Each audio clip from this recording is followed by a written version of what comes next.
For this assignment, I watched one episode each of 5 podcasts about teaching, and I learned a lot about teaching from doing so. The first podcast I listened to was Google Teacher Tribe, episode 124, Google Arts and Culture. So this podcast goes into stuff like Google Meets, sharing lesson plans, G Suite, all that, but the episode is primarily about the expansion of Google Arts and Culture, which was super interesting to learn about because I found out I'd been using it for a really long time without even knowing it. So they basically explain that this is a nonprofit company that gives students access to information and pictures of famous artworks. That it's basically like Google Maps, but inside a museum. So this is super helpful for remote learning because arts and culture students might need to get a closer view of some of these paintings and might need to learn a little bit more about them, but they can't do that because, they're not there in class or they're not there in front of the painting. So this gives them a way to virtually reap the benefits of seeing these paintings and helps them analyze them. This was really helpful for me when I took an arts and culture class as a sophomore at Simpson. We use this feature all the time, and I actually learned a lot from doing it. So I'm glad this podcast talks about how important it can be for these students. The second podcast I listened to was called House of EdTech, the most recent episode 188, which is must-have Chrome extensions for teachers. So I immediately gravitated toward this one because I love finding new Chrome extensions to use because they're so easy to implement and you can find so many unique ways to use them. So what was interesting as I listened to his list of extensions, which included stuff like Mote, Print Friendly and PDF, Record to Slides, all of which were super interesting and I actually am quite excited to maybe use in the future. 2 of these features that he mentioned I actually already had on my computer, and this included WebPaint and Giphy. I actually really enjoyed hearing him talk more about WebPaint and Giphy because I had those sitting dormant on my computer for so long and didn't know how helpful they could be in a classroom. Like, for example, he says, if you have text on your projector, you can use WebPaint to highlight some of that text because you obviously can't highlight on your projector. Or if you want to spice up a lesson plan or like an email to your students, you can use Giphy to add a fun GIF and make your students a little more engaged. So the next podcast I listened to was Every Classroom Matters with the Cool Cat Teacher, and I listened to the episode called How Teachers Can Find Time to Innovate. This podcast starts off with a really great quote for teachers who have this question. You innovate like a turtle. Who innovates like a turtle?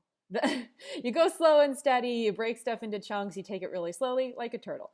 So in this podcast, we hear from a teacher who navigated incorporating technology into a language arts classroom in Taiwan.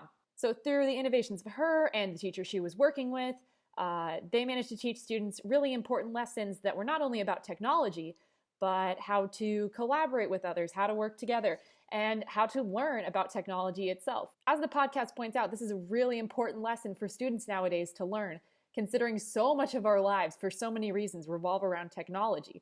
It's so important for students to know how to teach themselves this technology independently because they're not always going to have access to resources like they do in schools that teach them how to use technology every step of the way. So innovation in a classroom may be a little difficult to tackle, but at the end of the day, the benefits that it has for students is so important, and it's really good for teachers to learn how to throw a little bit of innovation in there, especially when it comes to tech. The fourth podcast I listened to was The Teacher's Lounge, specifically an episode called Happy Halloween. Let's talk about challenges. All kinds. This podcast was super different from the other ones that I listened to.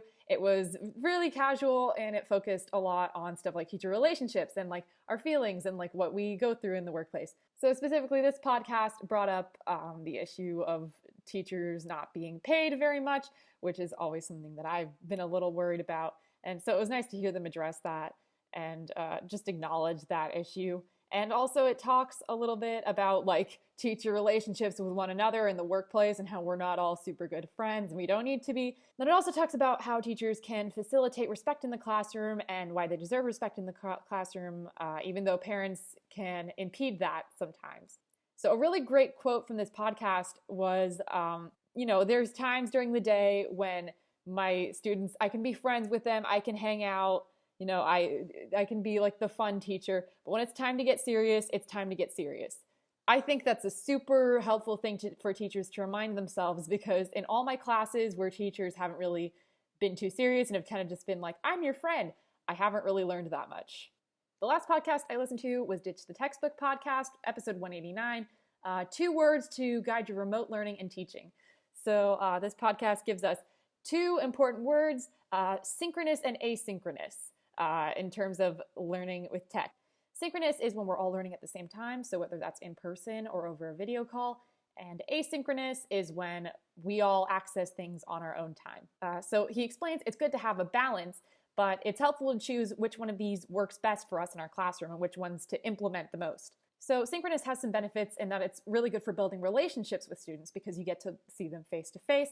And it's also really good for addressing a big crowd of students at the same time. Meanwhile, asynchronous is a little better for leaving responses, like if somebody uploads a video, say, to Google Classroom, it's really easy for you to get in there and respond super fast. And it's also good for navigating scheduling conflicts. So if a student is going to be busy at a certain time when you have an assignment due in class, they wouldn't have that issue if they were doing asynchronous work and could kind of turn the work in at their own pace.